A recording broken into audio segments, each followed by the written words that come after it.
Subscribe कीजिए हमारे channel को और बेल आइकन को दबाइए हमारी लेटेस्ट वीडियो सबसे पहले देखने के लिए। तत्वों के वर्गीकरण के बारे में अगर हम आपसे बात करें तो हम कह सकते हैं कि वस्तुएं होती हैं,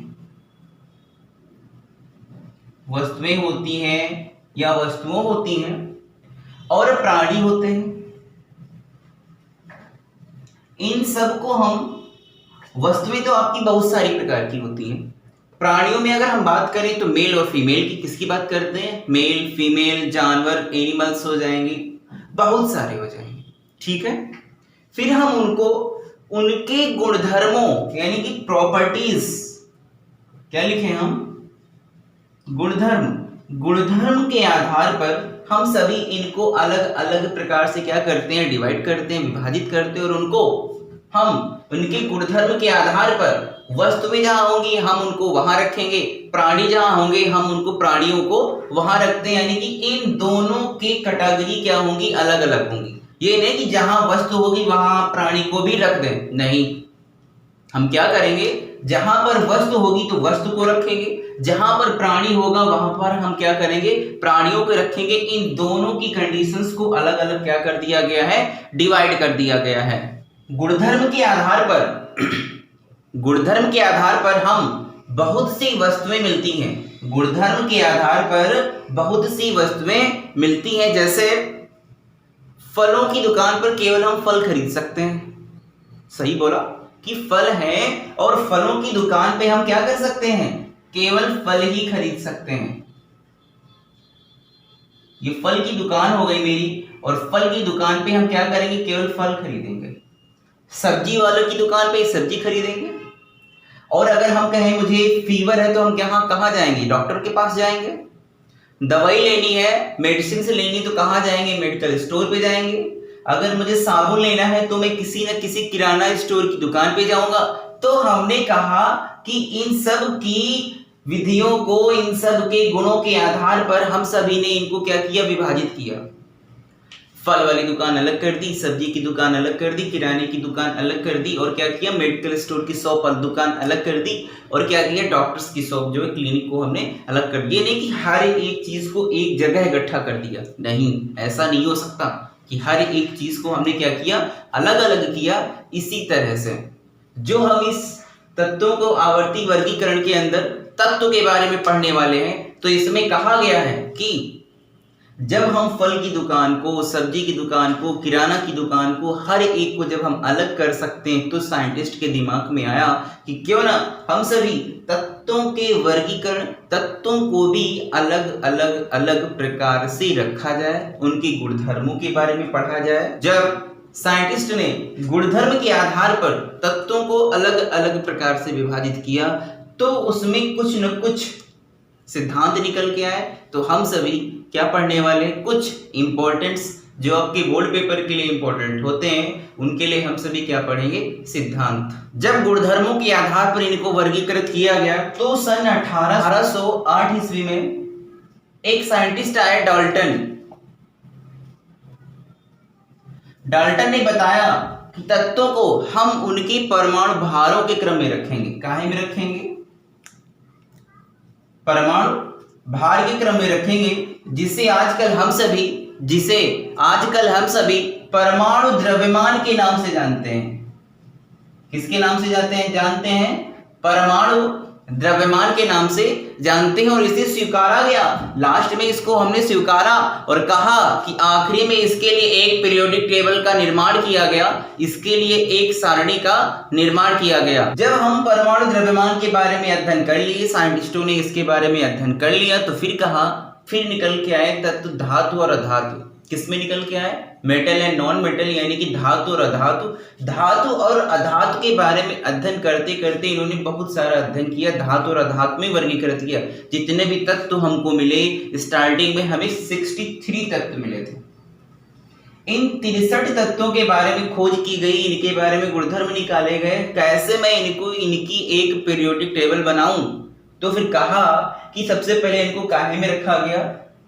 परमाणु भार के क्रम में रखा गया इन सारे के सारे तत्वों को, और इसके अंदर मेटल और नॉन मेटल यानी कि धातु और अधातु दोनों उपस्थित थे। जब इसके अंदर धातु और अधातु दोनों उपस्थित थे तो उसके बारे में अध्ययन किया गया। फिर धीरे धीरे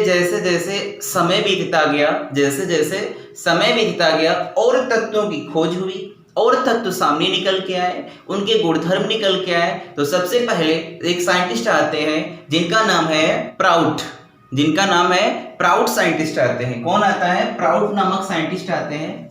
इन्होंने कुछ बताया, अभी हम आपको इसके बारे में बताएंगे कि प्राउड ने क्या बताया। फिर आते हैं डोबे-राइनर का त्रिक सिद्धांत आता है, ड्यूमा आता है, मेंडलीफ आते हैं, मोजले आते हैं। इन सब के लाइन से क्या आते हैं? नियम आते हैं। और साइंटिस्टों ने क्या किया? वैज्ञानिकों ने अपना इस पीरियोडिक टेबल को बनाने में अत्यधिक महत्वपूर्ण योगदान दिया। तो आज हम सबसे पहले पढ़ने वाले हैं प्राउड का नियम।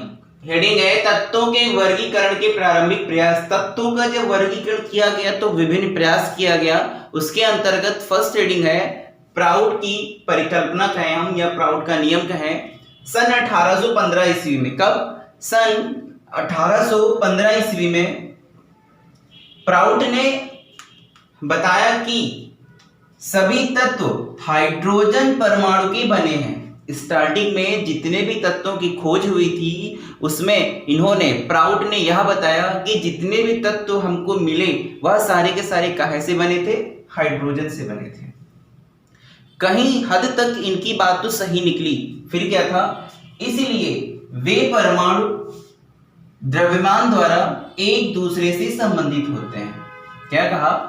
कि इसलिए वे परमाणु द्रव्यमान द्वारा एक दूसरे से संबंधित होते हैं। जब 63 तत्वों की खोज हो चुकी थी स्टार्टिंग में तो कहा कि ये सारे के सारे काहे से बने हुए हैं? हाइड्रोजन से बने हुए हैं और वे एक दूसरे से क्या होंगे? संबंधित होंगे। जब ये एक दूसरे से संबंधित होंगे तो कुछ समय तक यह बात सही रही। फिर बाद में कहा गया कि परंतु यह विचार ठुकरा दिया गया। क्या लिखा है? यह विचार ठुकरा दिया गया जब आंशिक परमाणु भार वाले विभिन्न तत्वों का ज्ञान हो गया। पहले तो ये परमाणु द्रव्यमान द्वारा एक दूसरे से संबंधित थे, लेकिन बाद में जब और तत्व हमको खोजे गए और तत्व यानी कि 63 तत्वों से और आगे तत्वों की खोज हुई तो उसमें कहा गया कि जो हमें तत्व प्राप्त हुए वह एक दूसरे के परमाणु भार से संबंधित थे। कहाँ से थे?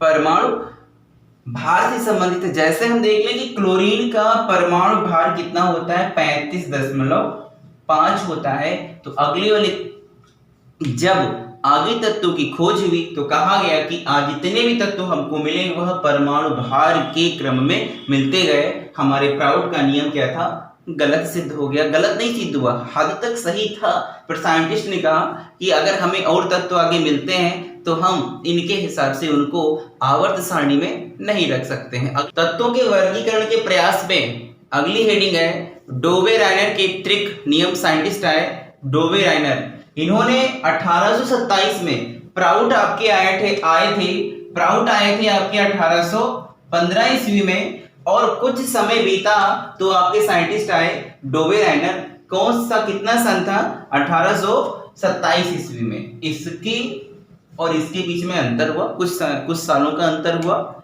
क्या कहा? डोबे-राइनर ने समान गुण वाले तत्वों को, ये लाइन याद रखने योग्य बात है, किसमें कहा है कि समान गुण वाले तत्वों को, कुछ ऐसे तत्व हमको मिले जो हूबहू समान थे। समान गुण वाले तत्वों का मतलब है जैसे सोडियम हो गया, पोटेशियम हो गया, उसकी यानी कि ये सारे के सारे तत्व क्या है? समान है, एक तत्व है। यानी कि सोडियम हो गया, पोटेशियम हो गया तो हम सब इनको क्या कहेंगे? क्षार धातुएं। क्या है? क्षार धातुएं। तो क्षार धातुओं को हमने क्या किया? एक पास रखा। समान गुण वाले तत्वों को तीन तत्वों के जोड़ों के रूप में बांटा गया। कैसे? क्या किया? जो समान गुण वाले तत्व थे उनको इन्होंने तीन के जोड़ों के रूप में बांट दिया गया। जब तीन जोड़ों के रूप में बांटा गया तो उसे हमने क्या कहा? जिन्हें डोबे-राइनर का त्रिक नियम कहते हैं। 3 तत्व लिए, यानी कि मान लेते हैं हम 1 2 3 तत्व ले लिए। इन 3 तत्वों के गुण क्या थे? समान थे। जब इनके गुण समान थे तो इनको 3 के जोड़ों में डिवाइड कर दिया गया, एक पास रख दिया गया तो उसे हमने क्या कहा? डोबे-राइनर का त्रिक सिद्धांत कहा। इस नियम के अनुसार यदि समान गुण वाले तीन तत्वों को, क्या है, यदि समान गुण वाले तीन तत्वों को, कोई तीन तत्व है जिनके गुण क्या है, आपस में समान है। गुण की बात आप लोग बड़ी ध्यान से समझते हैं कि गुण क्या होते हैं, हम में गुण होते हैं, तुम में गुण होते हैं। ऐसे क्या करना है कि कोई तत्व होंगे, उनके गुण आपस में क्या होंगे, समान होंगे, को परमाणु भार के वृद्धि क्रम में, क्या लिखा है, परमाणु भार के वृद्धि क्रम में हम जो तत्व तीन लेंगे उनके परमाणु भार क्या होंगे, वृद्धि कर रहे होंगे। एक का मान लेते 5 है, दूसरे का 10 है, फिर मान लेते 17, तो परमाणु क्रमांक में क्या हो रही है, वृद्धि हो रही है। रखा जाए तो बीच के तत्व का परमाणु भार पहले व तीसरे तत्व के परमाणु भार का लगभग समांतर माध्य होता है। यानी कि हम कोई तीन तत्व लेंगे, पहला जो तत्व होगा और तीसरा तत्व होगा, उस इन दोनों का योग कर लेंगे, 2 से डिवाइड कर देंगे। जब 2 से डिवाइड करेंगे तो उसका क्या निकल के आएगा, समांतर माध्य। तो बीच वाले तत्व जो होगा वह एक दूसरे के क्या होंगे, समान होंगे। जैसे देखते हैं हम, जैसे में हम सभी तीन तत्व लेते हैं। पहला तत्व ले रहे हैं हम लिथियम, सिंबल यानी कि Li। पहला तत्व कौन सा लिया, लिथियम। फिर सोडियम, सोडियम यानी कि Na हो जाएगा। फिर लेंगे पोटेशियम, पोटेशियम यानी कि K। तो हमने तीन क्या ले लिए, तत्व ले लिए। फिर इनके लिखने हमें परमाणु भार,